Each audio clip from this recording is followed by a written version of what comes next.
The Paradise Cove Inn had been in my family for 3 generations.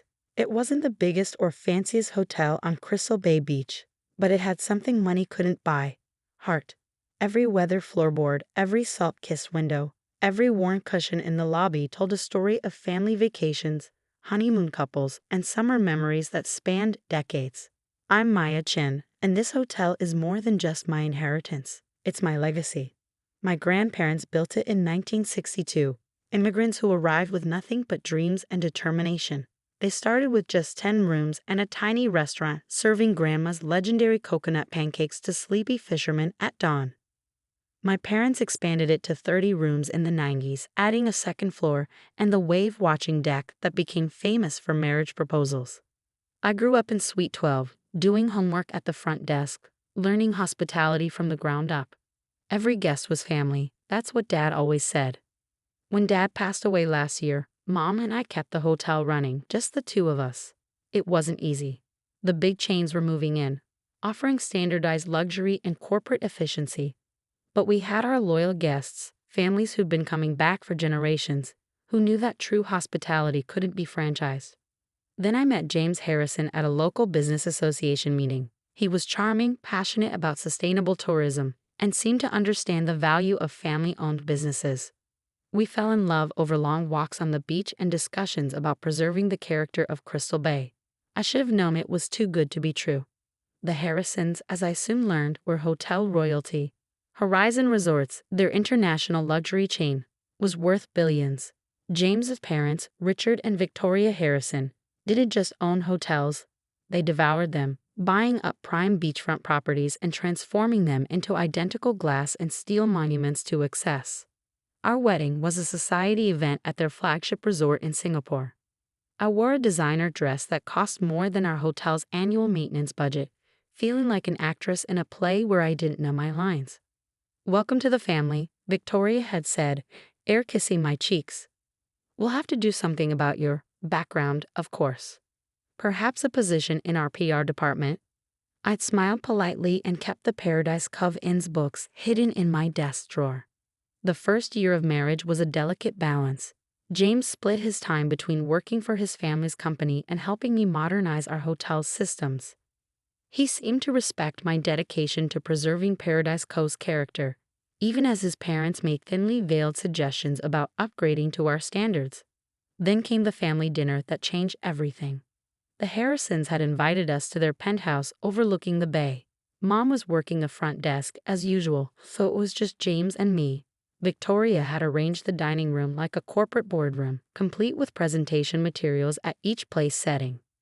"We have exciting news," Richard announced as servers poured $100 per bottle wine. "Horizon Resorts is expanding into Crystal Bay."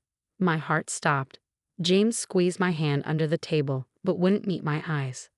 "We're building our most ambitious property yet," Victoria continued, sliding glossy renderings across the table.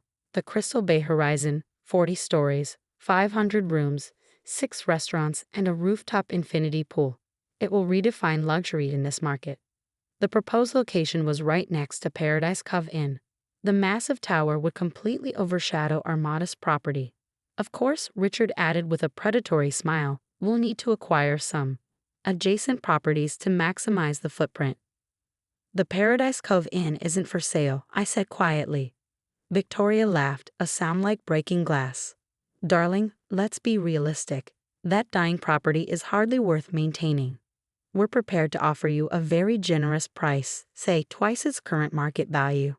"It's not about money," I started, but she cut me off. "Everything is about money, dear. That's your problem. You're too sentimental. Business requires a certain ruthlessness." "Mother," James interjected, "Maya has put her heart in tow." "And that's precisely why she can't see clearly," Richard interrupted. "The property values alone once our resort opens will force her to sell. We're offering a courtesy here, a chance to exit gracefully." I looked at James, hoping for support, but he was studying his wine glass intently. "Think about it," Victoria pressed. "You could have a real career with Horizon. Leave that quaint little motel behind and step into the future." My hands were shaking, but my voice was steady. "No, thank you." "Don't be foolish," Victoria snapped, her facade cracking. That worthless property won't survive 6 months once we break ground. Sell to us now or watch it crumble. I stood up slowly, placing my napkin beside my untouched entree. Thank you for dinner. I should get back. We have guests arriving. As I left, I heard Victoria say to James, "Really, darling, couldn't you have married someone more ambitious?" The drive home was silent. James kept starting to speak, then stopping. When we pulled into Paradise Cove's parking lot, the sight of our vintage neon sign glowing against the twilight sky brought tears to my eyes. "Maya," James finally said, "maybe they have a point. The market is changing. Paradise Cove would need massive investments to compete." "With what?" I turned to face him. "Another soulless luxury tower. Is that really what Crystal Bay needs?" "I'm trying to help," he protested. "If you just consider." "Did you know?" I asked quietly. "About their plans?" His silence was answer enough. "How long?" "They've been working on this for months," he admitted. "The permits are already in process." "Maya, please try to understand. This is business." I got out of the car, my heels crunching on the seashell-lined path my grandfather had built 60 years ago. "No, James, this is family." Inside, Mom was checking in a young couple who'd just gotten engaged. Their faces glowed with joy as she gave them the key to Suite 15, the room where the groom's parents had spent their own honeymoon 28 years ago. "Everything okay, honey?" Mom asked as the couple headed upstairs. I hugged her tightly, breathing in her familiar scent of jasmine and fresh laundry. "We need to talk." Over late-night coffee in our private kitchen, I told her everything. The resort plans, the threat, the ultimatum. Mom listened quietly, her hands wrapped around her mug. When I finished, she got up and went to the old filing cabinet in the corner, pulling out a worn leather folder I'd never seen before. "Your father and I knew this day might come," she said, sitting back down. "The big chains have been circling Crystal Bay for years. That's why we made some preparations." She opened the folder, revealing documents, deeds, and maps that made my eyes widen. "Mom, this is insurance," she smiled. "Your father wasn't just a hotel manager, honey. He was a visionary." As she explained, a plan began to form in my mind. The Harrisons thought they were dealing with a knave innkeeper's daughter. They were about to learn that sometimes the smallest properties held the biggest surprises. "It won't be easy," Mom warned. "The Harrisons played dirty." I thought of Victoria's sneering face, of James's weakness, of the legacy my grandparents had built from nothing. "Then it's a good thing we know how to clean up messes," I replied, thinking of all the spills and stains we tackled over the years. That night, I sat on the wave-watching deck, listening to the surf and making calls. By dawn, I had the beginnings of a strategy that would either save Paradise Cove or bring down both our properties in the attempt. The Harrisons had 6 months until their grand opening. 6 months to learn that true hospitality, like true love, couldn't be bought or sold. It was time to show them exactly how much a worthless property could be worth. The next morning, I woke to the sound of construction. Horizon's crews were already setting up at the adjacent property, their machines growling like hungry predators. I found James in the hotel lobby, looking uncomfortable in his expensive suit. "Maya, please be reasonable," he began. "Mother and father are willing to increase their offer, 3 times market value." I was checking in the Petersons, who'd been coming to Paradise Cove every summer for 20 years. Their kids had learned to swim in our pool. "Good morning, Mrs. Peterson." I smiled, handing her the familiar key. "The hibiscus you planted last year is blooming beautifully." Just like always, she beamed, then frowned at the construction noise. "What's happening next door?" "Progress, apparently," I said dryly. "Don't worry, our pancakes will still be served at sunrise." James waited until they left before continuing. "This is exactly what I mean. Sentimental attachments aren't a business model. The Horizon will have automated check-in, digital room controls, AI concierge services, and zero personal connection." I finished. "Is that really what you want?" He ran a hand through his perfectly styled hair. "What I want is for you to be practical. This resistance is pointless. The permits are approved. Construction has started." "Most of the permits," I corrected, thinking of the documents Mom had shown me. "Tell your parents I'm not selling. Not now. Not ever." As he left, I called the number Mom had given me. "Mr. Wang. This is Maya Chen from Paradise Cove. I believe you knew my father." Over the next week, I met with a series of people who'd known Dad: lawyers, city council members, local business owners. Each meeting revealed another piece of the puzzle he'd left behind. The biggest surprise came from Sarah Martinez, the city's water resources manager. "Your father was brilliant," she said, spreading out surveys and water tables. He knew development would come eventually, so he secured the rights to the underground aquifer that supplies this entire section of the beach. I study the maps with growing amazement, so any major construction would need your permission to access the water supply, she grinned, and that's just the beginning. She was right. Dad had spent years quietly acquiring easements, rights of way, and strategic slivers of land throughout Crystal Bay. None of them worth much individually, but together they formed a web of legal control over key infrastructure points. Victoria started sending increasingly aggressive real estate agents to our door. I had Mom handle them while I put our plan into motion. First, I contacted every small business owner in Crystal Bay who'd been squeezed out by Horizon's previous developments. Their stories painted a pattern of broken promises and strong-arm tactics. Then I reached out to environmental groups concerned about the resort's impact on the delicate coastal ecosystem. Dad's research on water tables and erosion patterns proved invaluable. But my master stroke came from an unexpected source: our longtime maintenance man, Carlos. "Miss Maya," he said one evening, "you should see what they're doing with their foundation work. My cousin's on their crew, and the photos he showed me made my blood run cold."